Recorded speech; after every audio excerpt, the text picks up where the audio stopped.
What's going on, y'all? Welcome back to the Next Man Up podcast. Today I'm here with my guy Latif and our special guest Jordan. Jordan, say what's up. How you Is he guys even a doing? special guest? Is he even a special guest at this point? I I don't know mean, if he's a he's special only here guest. like he's only here like once every 2 months, bro. I don't know if he's a special guest. What's going But on? Anyways, we it's always a treat to have him on, nonetheless, whether he's a special guest or not. Thank you Latif. for having me on, man. I'm always welcome to be on the pod, bro. Yep, for sure. So this is gonna be a quicker video or a quicker episode. Well, I shouldn't even call it an episode.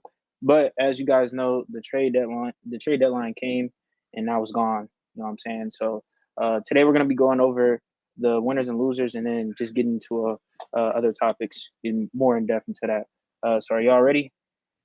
Yeah. All right. So first, let's talk about the winners of the trade deadline. Let's see if you can start off with your winners.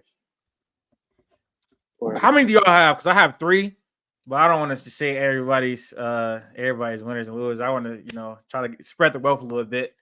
I Um, just have I just have one, but are if you we're forced, I don't have too much to say. okay? Yeah, I have more than one, but I would like to say though, the trade deadline started off kind of slow, but then it kind of heated up really rapidly. It wasn't the best trade deadline, like a whole bunch of big stars moved, but a lot of role players moved. I think a lot of teams got better. A lot of teams didn't do stuff, so we have a lot to talk about for sure. But for my first trade deadline winner, I have the Mavericks. I didn't really expect them to do much at the deadline, but they obviously need to make a move. They're about like the 7th seed, I think, right now. Kyrie and Luca have been missing time, haven't really been playing at the best they can, and they added Daniel Gafford. They added PJ Washington, and they lost Seth Curry, Grant Williams, and Rashawn Holmes. I think they had an amazing trade deadline. Amazing trade deadline. PJ Washington is the 3-and-D power forward that they needed. Daniel Gafford is going to provide some rim protection. He's going to be a lob threat. They needed size as well, and he's one of the best backup centers in the entire NBA. So for my winner, I'm gonna have the Mavs. I think they had an amazing trade deadline. They gave up a 2027 protected first. It's like top two protected, so they probably won't. They're gonna get it up. They're not getting that. Um, but for PJ Washington, only losing Steph Curry, who wasn't playing. I think they lost Grant Williams, who was playing terrible. Grant Williams was playing terrible. He started off hot in the first month of the season. After that, he was shooting like 20% from three. He wasn't the defender that he was on the Celtics his first couple years. So I think it's great that they got off that contract, and they probably had to attach that pick to it because of how bad Grant Williams had been playing. For the Charlotte side of things, um, I don't know. I've seen mixed emotions. I don't think many Charlotte fans like it because yeah, they get a first round pick in 2027. I think they have three now in 2027, but they give up PJ Washington, who is good for them as a 3-and-D option, and Grant Williams is just honestly not good. He's really realistically not a good NBA player anymore. He probably gonna fall out that rotation. Well, I don't know. Charlotte is pretty bad, so he might play for them, but he hasn't been a good player. So if you can't play with Luca as far as just spotting up and shooting, I don't know if you're gonna be able to survive in this league, honestly. So I don't know. Why are you looking crazy, JD? No, you said Grant Williams is gonna be out the league. That kind of threw me off. Bro, I didn't say he's gonna be out the league. I didn't say he's gonna be out the hey, league. I said I don't you know say if he can survive in this league. I said I don't know if he you can say he's survive in the not a league. good you say he's not Yeah. a good player. You essentially said Oh that he's not yeah, gonna be in the league.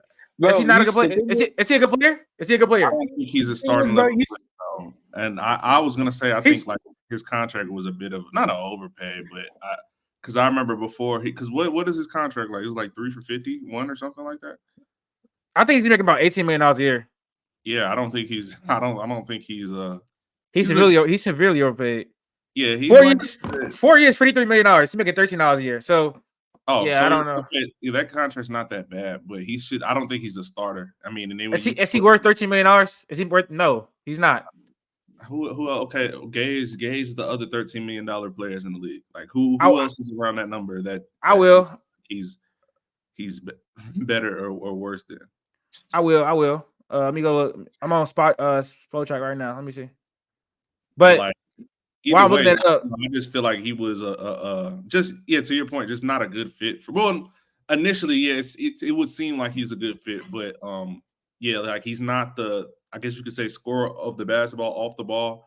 That PJ Washington is. PJ Washington, in my opinion, is a better rebounder, better as he's an okay defender. I would say Grant matches up just for what Dallas needs. You know, they kind of need some versatile, some wings that can actually again. What? Why are you making that face now? You said who's an okay defender? Who? PJ? PJ is a good defender. I didn't say he was an okay defender. I said he Oh, was a good defender. I said Grant is probably a better defender. But so Grant Williams is making $12.4 million a year, basically. Daniel Gafford is better than him. Kelly Olynyk is better than him. Victor is better than him. He is center. He is. Why even say that? Marvin Bagley is severely overpaid, but I think Grant Williams is better than him. Steven Adams is better than him. Nas Reed is definitely better than him. Josh Hart is definitely better than him. I would take Wendell Carter Jr. over him. Dorian Finney-Smith clears him. Tyus Jones clears him. Max Strus is better than him. Contavious Pope is $14 million. He clears him. Luke Kennard clears him. Lou Dort clears him. Karis LeVert clears him. Luke Kennard clears him. Look. All I'm saying is he's around that kind of player though. Like all of those players are like glue guys. Is he? I'm in talent, maybe not, but I'm saying in general, like all those Luke Kennard can make it the shot. What is right now? What is you're just an overreactor, bro. Like you do it. All I'm saying is look. We don't gotta look. This isn't about Grant Williams. We're talking about the trade deadline. Let's remember this. But all I'm saying is when you look at Grant Williams' value, what he brings on the defensive side of the ball, and he's again obviously a streaky shooter, but I think he's a glue guy. I guess you can say technically he might be a little bit overpaid, but like it's only I would say about $4 or $5 million maybe. Either way, to get back to the Mavericks point, I think it's like I said, a good addition. Like I said, PJ gives you some more versatility offensively. Clear, like to your point, he does clear Grant almost in every facet offensively. And then defensively, again, he's a really good defender. Like I said, not to the point of Grant. I don't think just Grant being able to get down, not get downhill, but be a point of attack defender. I don't think that is PJ's strong suit like it might be Grant Williams's. But in my opinion, PJ is obviously a better rebounder than him, more lengthy. So just a much better fit for Dallas overall. So I agree that the Mavericks are one of the winners of the trade deadline as well. Not to hijack, but can I say who my winner is too now? Yeah. I think the Knicks obviously were probably the biggest winners of this trade deadline this year. Getting off of Quentin Grimes, who, I mean, obviously I understand that the value is there, or like, the talent obviously is there, and the potential might potentially be there in a few years, and he could become a really good 3-and-D player. But so far, he hasn't been able to do it. Hasn't recently been playing on a team that kind of desperately needs a bit of an offensive push, especially with OG Anunoby being out for the past week. But still, he hadn't been showing some of the flashes that they were looking for him to. In his, I believe this is his third year, they expecting him to take another leap, but wasn't able to do so. As well as the Knicks getting off of Evan Fournier's contract. I know that's a contract they regretted, the years following that they signed it. It's basically been, riding on the bench for the past year and a half in New York. You trade that contract for Bojan Bogdanovic and Alec Burks. Burks was there, I believe, last year, not the year before last. So he's been in the system. He was also decent in the system back in the day when he was with Tom Thibodeau. Around the time where I think they was phasing out Kemba Walker, he really stepped up and played himself into a contract with the Pistons. So, being able to get him back and another guy that can really, handle the ball is something else that they might be looking for right now. But I think obviously Bojan is the big takeaway from this. 20-point per game scorer, still shooting 40% from threes. I believe he hasn't played, that much this year. He's only played 28 out of a little bit over. He's only played half of the games available, basically. But still, highly efficient on a really bad Pistons team. Obviously, his short shots will go down, but, I mean, just knowing the player that he is, we've seen him on some really good playoff units, obviously, like Utah and Indiana back in the day. But either way, and you add a player like that to a team, obviously that could use a lot of the shooting and a lot of he's still a solid defender even at his age, altogether, and a decent playmaker just off the ball, just a kind of a good secondary playmaker and another rotation guy, obviously. So and with OG Anunoby, he's about to probably miss a month, I would say. It was just announced that there's going to be an injury that he's getting surgery for. Not even surgery, but a procedure, but he's going to be out for another month. Julius Randle's going to be out for a couple of weeks, so they need some wings right now desperately. And you plug a 20-point per game scorer, 42% 3-point shooter right into the role that they need him to. The Knicks will be just fine. I think it really helps expand their outlook, and they're really becoming tough. I mean, obviously, then you look at the moves that they just made again for OG, and just all together. Once they get fully healthy, they're going to be really scary down the stretch. And like I said, adding 2 sizable guards and wings, I think helps with their outlook against some of the other teams in the East. For me, I was. My bad. Go, Latif. No, Latif, go. I mean, obviously the Pistons fans on my podcast. I mean, losing Bojan hurts. I would love to get a lot more value from him because the report last year was they could have got 2 first-round picks for him, and now you get him for basically 2 second-round picks. Kind of not. Like, you got Quentin Grimes back, who I think is going to flourish in Detroit. He is one of the best guard defenders in the entire league.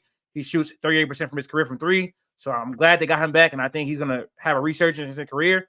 He felt the rotation kind of, but it's kind of hard to stay in Tom Thibodeau's rotation. You know, he plays around Pauls. He plays around with the young guys.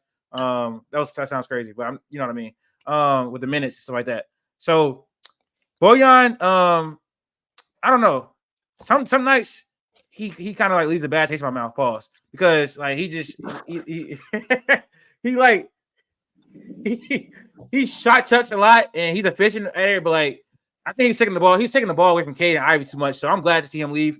He's obviously one of the better players on the team, but I think we get Simone. I think he could pull into that same role and be less ball dominant. He's gonna be able to be just as good as a shooter off the ball, moving off the ball, coming off down screens and flare screens, stuff like that. We're gonna use him like that. So that I just want to talk about it from the Pistons perspective. Obviously, not getting value for Bojan is tough, but I think he's gonna be replaced. And he's like ancient now. He's 35 years old, and he won't be in the league for too much longer. Honestly, maybe like two or 3 more years. So the Knicks got to capitalize on that value. He has 1 more year left on his contract. So I think the Knicks are going to be ECF bound as their ceiling. They're really one of the best teams in the East now. They have been over the last few months. And with OG there, it really just it helped a lot. He's been one of the most impactful role players in the entire NBA. And you have Dante, who's playing amazing. Brunson is playing like the probably 3rd or 2nd best guard in the NBA, not NBA, the East. So they have a really good team. If they get healthy, they're going to be scary because right now they're dealing with injuries from Julius Randle. They're dealing with injuries with OG. And Mr. Robinson, they got to see if he come back for the playoffs. But that's really, I just wanted to talk about it from the Pistons perspective for a little bit. You go ahead, Jay. Yeah, so I kind of knew that you guys were going to talk about the Mavs and the Knicks because obviously I guess they're like the headliners for this trade deadline. I think they had like the most movement. But for me, I'm going to go and say the Celtics. I like that they added another front court piece. Of course, they're obviously front runners with all the talent that they have on their team. You said the Knicks are East Conference bound, or that's their ceiling. I think the floor for the Celtics is the Eastern Conference Finals. So now, if you add another big, when Embiid comes back, you have another body. So I feel like that was a great acquisition. But I know we're gonna get into that a little bit later. But yeah, that was my winner. And I do like what the Knicks have done from an organizational standpoint. Honestly, I didn't know Jalen Brunson was going to come into his own like this. You get OG, and then the movement that they had today. So yeah, I don't think the Knicks can be looked at as a laughing stock of the NBA anymore. Did you get your winner? Yeah, bro. I said the Celtics. Okay. I heard a lot of Knicks talk. I be blanked out sometimes. So I don't know why my mind is go blank. I think the Celtics are a good option though too. I don't know how the league just let them get away with this. Like they got Xavier Tillman for like literally 2 cheap. first rounds, two second rounds, and I think Lamar Stevens. I think that was like a trade. Yeah, Xavier Tillman is like literally one of the best defenders in the entire NBA, and they got him for nothing. And he's gonna be the Al Horford replacement. He's only 25 years old. He looks ancient. He looks about 30 because his hair is like bald and stuff like that. But he's kind of like slow. But he is super young still as far as NBA players. So he's gonna be the Al Horford replacement. And their front court needed help, and they just got a lot better, especially with injuries to Kristaps Porzingis. As he battles with injuries, and they try to keep him healthy. Al Horford is really, really old, and so they also got Jaden Springer. I don't know if you talked about that. Yeah, I forgot he about did. Yeah, they got him like within like the last 5 minutes of the trade deadline, right? Yeah, they did. I don't know why the Sixers traded him to the Celtics, but I don't know if he's gonna get minutes early on. But as Tatum contract kicks in, as Jaylen Brown contract kicks in, you're gonna need players like that to maybe have potential a little bit and come into their own when your bench gets a little bit weaker down the stretch of these years if you don't win a championship this season for sure. I think Jaden Springer has potential, especially on the defensive end. He is a great help side defender, and he's great in the passing lanes. And I think he's just going to be great overall. But I don't know if he'll get the opportunity on this stacked team for sure. So I think the Celtics are definitely winners. I would say my Pistons are winners, but I can get into a whole spiel about that. Great trade deadline because Your Pistons, bro. it is my Pistons. I've been locked in. I watch every single game. It's not with Cade, without Cade. I've been locked in the entire season. Troy Weaver finally made some moves. They were talking about having change and all this other stuff. And they finally did it. I'm not gonna get into all that. Maybe I'll make a separate video on that one day. But Nah, y'all best move was waving Killian Hayes, bro. And that screenshot I sent, bro, that was hilarious. That was hilarious. It was one of the best moves for sure. But we also got Simone. I don't know how to pronounce his name. It's like it's like some Italian name. From the Utah Jazz. He's a 3-D player, shooting about like 38% from three. He was great in Will Hardy's system in Utah. Gonna love him. Gonna love Quentin Grimes. I think Troy Brown Jr. As a 3-D prospect as well. I think he's shooting 30% from three. And when he's on the Lakers, he played great defense. So he's gonna be able to come in and help as well. As far as Shake Milton, historically he's a good shooter. He's been having a down season this year. Hopefully, we can get some better looks with Cade Cunningham on the floor, being the best playmaker that he would be playing with outside of James Harden. So, yeah, I like the Pistons move. Please. Even though they didn't get what? This is you trolling. How am I trolling? There's no way you're serious right now that you like the Pistons moves, bro. These are some. I mean, I get it, but what are you talking about? They're the worst team in the NBA. Yeah, my point is I don't know, okay, whatever. It was literally the only way. You're a Pistons fan now. That's all. He's literally not shooting 38% from three. Who? Were you talking about the Lakers when he was on the Lakers? No, I'm talking about who? Where's Trey Brown? Trey Brown, what is he shooting now? Right now? He's shooting 36, and he's only shooting two a game. How much? What are you shooting on Lakers? He shot 30. He shot 38 on the Lakers. Okay, that's what I was probably referring to. On like 3 attempts. I mean, he's a role player. He's not gonna be shooting 10 attempts a game. Like I don't know what you want me to do. He can be able to knock it down. That's all. That's all we need. We just need spacing and defenders on the team. Quentin Grimes is a great pickup too. I don't know if was that a great pickup, JD? Would you not agree with that? It's fine, but I'm talking about the other people. You just talking about Shake Milton and Troy Brown. Like stop. Shake Milton. I mean, that's kind of like whatever thing. But Troy Brown's the one I'm really excited about because I think he has 3-and-D potential. Did he not play well for Lakers? Did you not see that? I wasn't a Troy Brown fan when he was on the Lakers. No, but okay. But 38% for three with defense is not enough for you. To each his own. 38% for three and 3-and-D is not good enough for you. I guess. Bro, he's still young. He's 24. I thought he was older. Yeah, youth. Where? But I think we can get into the losers now. I'm gonna go ahead and start. So I have 2 losers. Both of these teams are near and dear to me. I'm actually fans of these teams, so Anyways, my first loser I would say is the Pelicans. I know you guys probably are gonna disagree with that, but this front court is going to be heavily exploited in the playoffs. Like it's not gonna work. If you would have added somebody like Daniel Gafford, that would have helped tremendously on the defensive end. So we didn't get better in that regard. It was talks about us getting DeJounte Murray. That would have helped in so many ways. And we didn't pull the trigger. I think they said that they wanted Herb Jones, so I'm happy. If that's what it was, then I'm happy that didn't happen because I don't want to give up one of the best perimeter defenders in the league.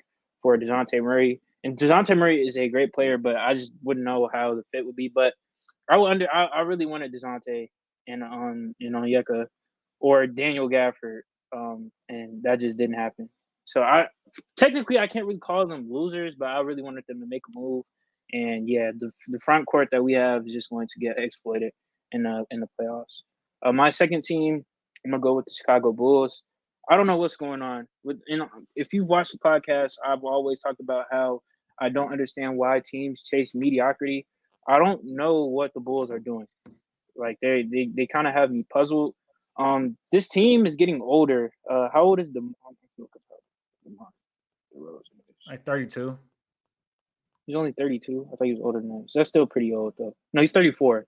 So you have DeMar DeRozan, Zach LaVine, Vooch, players who are already getting older. I guess Lonzo's coming back, but like, what are we expecting? What are we expecting from this team? Like, what do they think is gonna happen? Do they think it's gonna be like the first merry-go-round before Lonzo got hurt? Like, it's it's not gonna happen. I understand the emergence of Kobe White, but how far is Kobe White gonna take you? We needed a move, and we didn't make a move. So now we're gonna be stuck probably like a middle of the pack team. This team goes nowhere. So yeah, they're pushing for mediocrity, and it makes no sense. What exactly did you want them to do with the assets they have, though? Zach LaVine's trade value is literally non-existent. It's not a thing. Doesn't But we exist. should have. Money's. That's true, but we should have made a move when he did have value. I'm talking about right Yeah. now. I'm talking about this deadline in current day right now. What did you want to do at this deadline today? I mean, that's true, but still, like, it just all goes back to when he did have value, like literally. So now it makes it even worse. Like it makes that so much worse. All If right, that so makes sense. are they gonna just be losers at every deadline unless they make a move? Like, how are they supposed to make a move with DeMar DeRozan is on an expiring contract? Nobody wants him. Andre Drummond was literally the biggest like trade piece outside of probably like Alex Caruso, who they loved and wanted like 2 first-round picks for, and we're really not gonna give him up. Andre Drummond was the person they was dangling out there. Like outside of Bro, that, what was the rumor that they were trying to get for Caruso? 2 first-round picks. No, I'm talking about right now, like I today. know what you're talking about. I don't remember exactly what it was, but I know I didn't I remember I didn't see seeing any some. rumors. No, oh, it was the Warriors. There was Yeah, like for Kaminga or we're something. not giving you Caruso unless Kaminga. And that Yeah, that was actually goes crazy. to my losers. I think the Golden State Warriors are a loser for me. I mean, I think overall they're in a bad situation. I think Bob Myers left them in a pretty intriguing spot, I'll say, for the upcoming offseason. But I think I think if you wanted to get a jump on some of the decisions that you had to make, I think you really had to look into trading Clay. And I mean they had picks, but I understand that I've seen around like they were looking to trade Wiggins, but they just weren't able to. So either one of Clay or Wiggins, I understand Clay's contract was much bigger, so it would make the return a bit more soggy. But I think right now you kind of, because in my opinion, I think that they're gonna let him walk in free agency, and eventually he'll probably come back on a cheaper deal. But I just, because in my opinion, I don't see him, going elsewhere, to be honest. And plus, obviously, his market is down now, and it's going to be even worse coming off season. So if you could get something for him right now, then I think they should have did it. But obviously, with due to their history, there's not going to happen. Much more politics that go into making a decision like that, which is why he hasn't been traded. But like I said, I think Wiggins should have been, the guy that I think he should have been not the scapegoat, but I think he should have been somebody that you move out of so you can try to at least switch some things up. But it sounded like Steve Kerr the other day was pretty content with the way that the roster sat, which doesn't make sense to me. I know that they traded Corey Joseph, but either way, like I think that the big picture for the Warriors is that not only was this a bad deadline for them, looking to improve, but it really just goes to show how bad the front office, the moves that they made over the past few years have come back to bite them. And yeah, so I would say right now, I think the Warriors are probably in the one of the worst spots in the NBA that you can be in. Obviously, even still with Steph Curry, I think everything around Steph, you're going to have to make some pretty drastic changes, especially without, having draft picks to trade in a sense too. I think they have one tradable first right now, but either way, I just think that they're in a weird spot, and it's not an issue like this. It's not. They're not losers because of the deadline because they didn't do anything today. I just think overall the front office just hasn't done a really good job. Leads to some tough decisions are going to have to be made this summer on the future of their core. And yeah, I just felt like they should have tried to expedite that process by doing at least one thing, getting one thing out the way, so you won't have to conquer all that and face it all on at once this offseason. So That's kind of how I Just feel with the Bulls, JD. you said with the just Bulls, Yeah, it's kind of how I feel.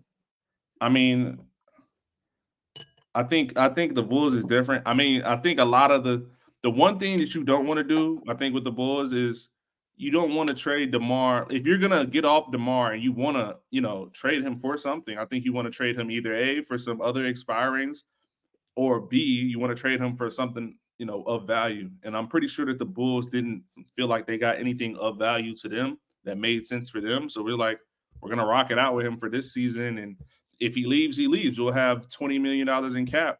And we'll get to that then. But it's like I would assume with teams knowing that, um, it obviously takes all the leverage off the table. If you're trading for a guy, I'm not going to give you my best guys for a guy that's going to come to me in 5 months anyway. So I can understand, maybe why they were almost forced to stand pat and not be able to do anything. So that's my take on the Bulls. Obviously, I'm just talking about this year. Like to your point before, I think I seen earlier that they haven't made a trade in 3 years. I think obviously that's a big issue, but that goes to talk about what they should have done in the past. I just think now they're kind of just facing the realities of the situations and the bad decisions that they made a few months ago and a few years ago. So and ironically, again, with Zach LaVine being hurt, it doesn't help either, given that that's probably one of the bigger names that you might need to address about trading. So we'll see what happens. I don't think Zach's going anywhere. I think DeMar, like I said, is out of here after this season, but we'll see. But definitely, like I said, some I understand the frustration, but this isn't like a issue with them right now. This is an issue just of who they've been over the last 3 years. So yeah, it's crazy because as far as the Bulls, like Zach LaVine's contract is absolutely terrible. It's not good at all. It's one of the worst in the entire NBA considering his injury history and the productivity you can get out of him and what he can be as your number one option. It's not great at all, and they don't have any outlets for that. But as far as the Warriors, what JD was talking about, I just want to talk about them in a specific aspect of this trade deadline, not what they've done over the last few years. Like I think they're in the same boat as the Warriors. Like what are they going to really do? Like because all of the moves they could have really done, they won't have to either overpay or it would have been stuff that's insignificant. Like Wiggins' trade value was terrible. It was trash. He's one of the worst contracts in the NBA now, at making like what $27 million a year now, and he's completely fell off. Like completely, he's not really that great of a defender anymore. Not knocking down the shots. So at that I was point, just gonna say my fault. I don't mean to cut you off, but like I do feel like there was a bit of a market for him, and too. like for Wiggins, I think I saw a few people saying like they were engaging with Milwaukee today about like trading for Bobby Portis. I think, why that face? I No, think look, I saw that too. right. I think Wiggins on his contract, it's not like he doesn't have a terrible contract. I understand. Like he hasn't been playing good this year, and like there's been a bit of a fall off in the last 2 years. But I think defensively, he can still be he could like for Milwaukee, he would be a great presence. It's not like he has to score. I think a lot of the issues that he's been having on Golden State recently are just because he's just not that guy. Like I don't think he can be your point of attack, like your main point of attack defender. And over in Milwaukee, he probably would be, but he would have more help on the he would have more help side defense on the back end with Brook and Giannis, even though Brook has kind of fallen off recently. But still, he would have more bodies around him. And I think Milwaukee's offense sometimes can be their defense, which would also help him as a slasher because that's really well in playing alongside Giannis and Dame having the gravity that he does and the way Malik Beasley is shooting the ball. Either way, I just feel like that would have been. And I'm forgetting about Chris Middleton. So either way, like I think that was a move that The Warriors, if you want to say like, I think it would have helped. I think Bobby Portis is clears obviously Dario Saric and Looney, who's fallen out of rotation completely, and I think he falls into what they align with offensively. So I mean, if I didn't understand why they might not have did that deal if that deal was on the table. I'm sure that they wanted more or something, but I'm just saying, shake something up. I mean, Wiggins is not on a I good. think that move. I think that move is like insignificant. It's like it's really not. I think it's not, but that move is not for right now. I think that's the type of move that's for down the line. Like I think that trading Wiggins for Bobby Portis right now is a move that might not be able to happen this summer. And just being quite honest, if you could do that deal right now and Bobby Portis is on the table like they were saying that he was, I think you should do that deal, especially with Wiggins. I believe Wiggins still has like 3 or 4 years on his deal still. So it's like that's like, in my opinion, like if you want to address some of the issues again on a team where there's already a lot of bad contracts with Clay and with Draymond, is in general, and Chris Paul, I forgot about. Like in general, I think you should have. It would have been a decent move to see them do that. I would have liked to see them do that, but they didn't go in that direction. So yeah. My loser of the NBA trade deadline was Atlanta Hawks. This team is stuck in mediocrity. It has been over the last few seasons. They obviously want to get rid of DeJounte Murray, and his value had tanked, especially for what they traded for. They traded 3 first-round picks to get him, and they were going to get nowhere near that value back. But they couldn't get a deal done. I think they were being a little bit too greedy. Asked people like Herb Jones, like you thought you were getting Herb Jones back. Let's be serious right now. Like for what Herb Jones is getting paid, I'd rather have him on a contract, especially since DeJounte Murray has literally fell off defensively. This team is stuck in mediocrity. They're not getting any better. They need to trade Clint Capella. They probably need to trade DeAndre Hunter. So I was looking for this team to make a move and try to either get younger or something like that, or get better, so you can maximize what you have around Trae Young while he still wants to be in Atlanta. And I don't think the team did that at all. So I think they really, really lost at the deadline. I probably had some more. I was really gonna go in on the Bulls, but Jaden went ahead and took that one. There's some other teams. I think the Bucks. The Bucks really needed a defender, like an actual defender. That's not Patrick Beverly. I'm sorry. I was about to say they got Patrick Beverly, bro. Patrick Beverly is not. What are we saying? They Oh my god! They need a guard defender. We talk all day about how, be serious. All the conversation I see online is about how, come playoff time, I don't trust that backcourt defensively. I mean, you're gonna start. Are you not starting? You're not starting Patrick Beverly in the playoffs. I'm talking specifically for the playoffs. There are games where Malik Beasley, I'm not gonna say he's unplayable, but there are gonna be games where they're gonna attack Dame, and they're gonna attack Dame anyway. Like teams are gonna try to go. So it doesn't help when you have 2 liabilities at the guard position come playoff time. So I think Patrick Beverly easily the best. What? I'm looking at Patrick Beverly's stats. He's been a negative defensively for the last 2 years. I don't know. I don't know what we're doing right now. Yes, he's been a negative defender for the last 2 years. He hasn't been a positive defender. He was 87% defender in 2022.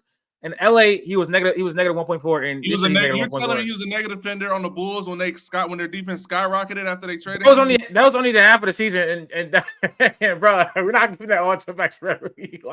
But Billy Donovan was in his bag as far as coaching defensively at the last half of the season. When do we give the player some credit here? My point, bro, this is for the whole season. This is for the whole season, not just half of the season.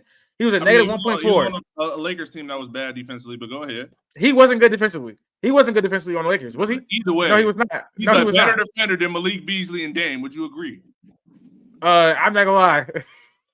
I mean, it's like, you got it. Yeah, he's more intimidating. He got a dog in him. Yeah, sure, cool. But as far as actually defending, he's fell off completely. He's not a good defender anymore. So and then for that to be your only move, we got Marjon Beauchamp, Bobby Portis, Patrick Connaughton, who you can trade, and that to be your only move. 2 second-round picks, and you don't do anything with that.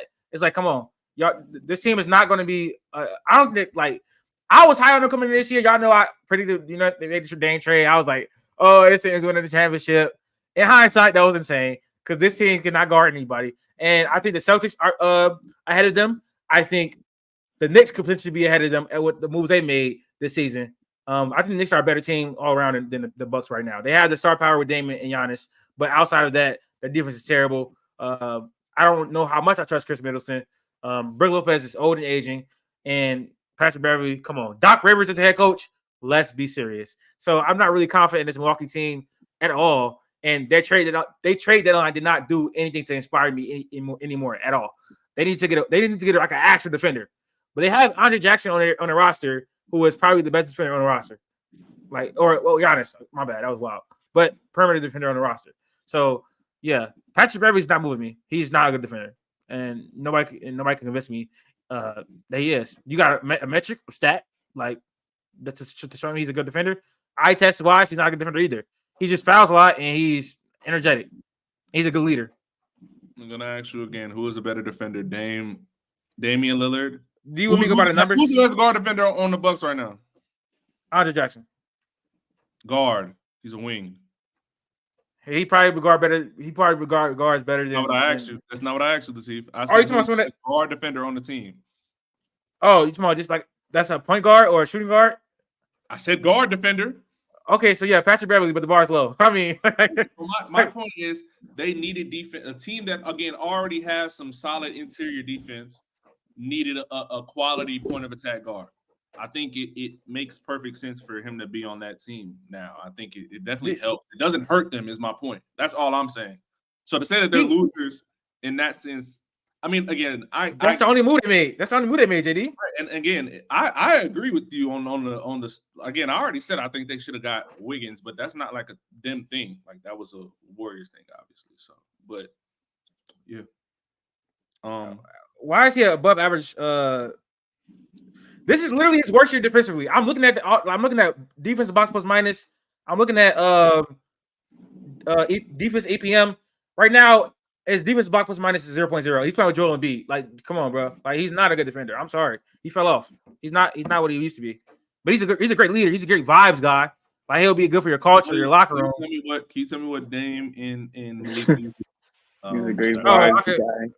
I can look. It's probably similar, honestly, but you know. He is a great vibes guy. I think Malik Beasley has been trying this year. That's all I can say. That I think Malik Beasley has been trying this year. And Patrick Beverly doesn't try. That's what. Oh yeah, I didn't say he didn't. I'm just saying he tries and he's not good. That's his reputation. Malik Beasley's Damian Lillard is a negative 1.4. Okay. So that's him, and let me go with Malik Beasley. But again, like I said, I mean, how many minutes is he like? He's gonna get outplayed. He's gonna get outplayed off the court in the playoffs because he's a liability offensively, like a lot. Like he's not good at all. So like this move just doesn't move me. I would rather than a guy like Chris Dunn. Chris Dunn would have been fired. Like Chris Dunn would have been fired, bro. Chris Dunn would have been fired. Dennis Smith Jr. would have been fired. Like what are we doing right now? Dennis Smith Jr. would have been good. That's one of those. Like he's actually one of the best defenders in the league. Another loser for me is the Sacramento Kings. I didn't understand. I would have assumed by now. I'm sure that the Barnes Herter package, because that was the rumor. I remember like a month and a half ago that that was a package that was being. I think that was the package for Siakam. So my point is, given I think the Kings should have been more aggressive. I mean, they probably will be this summer, but to their point, I can understand why you might not be right now, but I wouldn't say that they're losers, but I would have just liked to see them try to shake things up because, I mean, they're still a playoff team, obviously, but they've been sliding recently. They've lost some pretty bad games, had some pretty bad losses recently. And obviously, I think a lot of that goes to the defense, which has always been a problem for the past year. Even when they were really the 3 seed last year, the defense was always a little bit shaky. And again, this might be a beating the same drum, but I think Wiggins would be a decent fit in Sacramento, just because of the versatility defensively. So, yeah, why are you making that face? Yeah, I'm just not Wiggins. I think Wiggins is washed. I just think he is. I think he's done. I think Wiggins needs to restart, bro. That's all. He's restarted twice now. I mean, well, once, and he's in. So right. When he had his first fresh start, he was the second best player on the championship team. So, bro, like he's not getting any younger, and he's not even that old. He's already like declined so much. Like you watch him, he's declined since last year. Basically, he had I two. agree, he's Good, declined. But like I said, I think he's one of those. I think he just needs a some new scenery, bro. Just I believe in that guy, bro. I believe in him. Some team on a team with some with well, maybe the Kings aren't, but a team with some other good solid help, because on the Warriors, let's be honest, he's asked to do a lot. That playoff run, he was asked to do a lot, and he stepped up to the plate. In that sense, obviously fair enough. He stepped up to the plate. But when you're asking him to do that for an entire season, to become number 2 option, and because obviously on the Warriors, that's pretty much what people are expecting him to be. Obviously, after that deep postseason run in 2022, so I think you're just asking him a lot, and then at the same time, you have the stuff going on with his dad last year. Was in and out the lineup, was playing. Wow. Either way, what? I'm not giving up on Andrew Wiggins, bro. I'm literally acknowledging that. I'm pretty sure, but I haven't. Bro, you should have seen the Drazen Petrovic thing last week, JD. That was hilarious. What happened? So we were doing a no All-Star draft, and I think what happened, bro? I think Max got Drazen.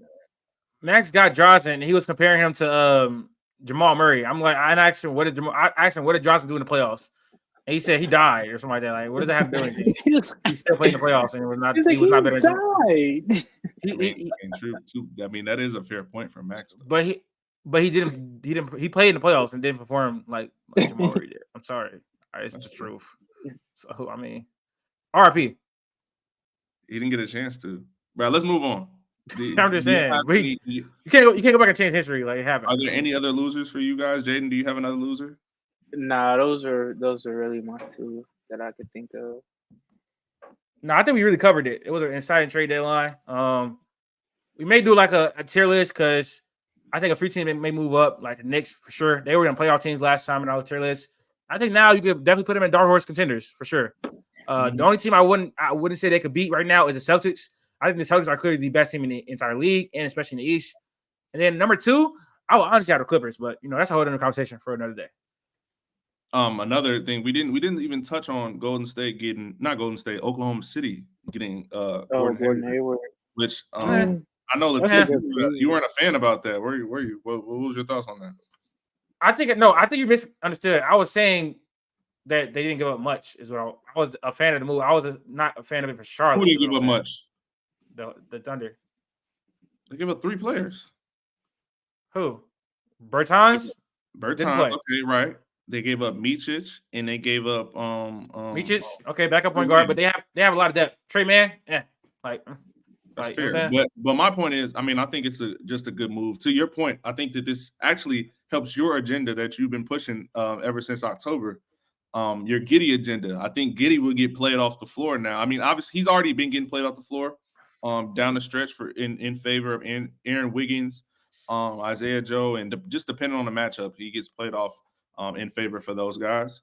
And I think that gives you another wing to be able to put on the floor that can, again, create his own shot. And you get less of – there's more of an open lane now for Shea and J-Dub to do what they do best because and even Gordon Hayward can still create on his own. Like, obviously not to the Giddey extent, but I think he's a pretty solid, plug-in guy, especially when you look at the way that he can really get to the mid-range and get going there. So you put him on a team now with a bunch of really good offensive players and, capable defenders as well that you can put around him where he doesn't have to defend. And he's kind of like, you can really hide him. And you're not even hide. He's still 6'7". He's still, he still can defend to an extent in a system. I think he could defend in diagonal system. But, you just give him inserting a 15 per game score, obviously, on the back end of his career. But and he's on an expiring deal. So, I just think Bertans, by the way, again, was on a 2-year deal. They were going to have to extend Trey Man. They were going to have to extend Micic. Bertans had a exit plan team option, whatever it's called, next year. So they really only had to pay him like $5 million next year. That was either way. You have to make room because they have 37 draft picks coming up. You have to make room for some of the new young guys coming in. So you have to make room for some of these draft picks that they're going to draft. And you just have to be more flexible with contracts in the NBA right now, just with the way that tax is going. And obviously J Dub and Chet are going to have their extensions coming soon too. So we'll see. But I think it definitely opens up some cap room on the back end for them, and it just helps them in the long run. I think the Thunder needed big depth, rebounding Yeah. really, really bad. They're one of the worst rebounding teams in the entire NBA, and you saw the memes. This didn't help that. So I mean, I guess it really helped to have wing depth off the bench, but I feel like their wings and guards were not the problem. Honestly, I think their biggest issue they didn't address the trade deadline. I would have loved to see them get Andre Drummond. I would have loved to see them get Daniel Gafford, Goga from Orlando. I would have loved to see them get them. They didn't address it, but I think they're fine. They're in a good spot. You can't really say like, okay, she's a loser or anything like that. They did fine. I wouldn't say they were winners though. I didn't call him a winner. I like the move, just for the salary structure and in the back end. This is somebody Gordon Hayward might get re-signed on a minimum deal or a mid-level exception come summertime. So I think that he's just a decent fit on this team, just offensively from what they need. Again, defensively, with their three-headed monster. Well, not even three. Well, because J Dub's a good defender too, but Shea Dort and Chet just putting them around those three. I mean, he can pretty much float anywhere and show up on the offensive side of the ball too. So I'm looking forward to seeing how he fits into the role. And he's healthy now. I guess ironically now he's been traded. They're basically saying his back injury is not as serious as one thought, and he'll be playing immediately. So. I'll be at the Kings game on Sunday and be covering the Kings game, so I'll actually get a chance to talk to him. So we'll see. All right. But yeah, I think that wraps up today's video. We just discussed the trade deadline, winners and losers. Appreciate you guys for watching the video and supporting us. If you haven't subscribed or followed us on socials, it's right up at the top. So make sure you do so. And yeah, that's it for that. We're out.